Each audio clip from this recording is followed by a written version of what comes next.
আসসালামু আলাইকুম। আমি অশিক মাহমুদ মাল্টিপারপাস থেকে অটোমেশন কোর্স করছি।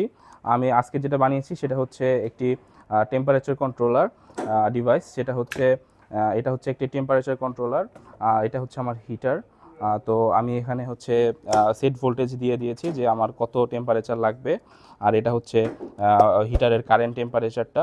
এটা যখন আমার সেট ভোল্টেজের পর্যায়ে চলে যাবে তখন অটোমেটিক্যালি আমার কন্ট্রোলারটা ম্যাগনেটিক কন্ট্রাক্টরকে শাটডাউন করে দিবে, যাতে হচ্ছে আমার হিটারটা কনস্ট্যান্ট ভোল্টেজটা টেম্পারেচারটা ধরে রাখতে পারে।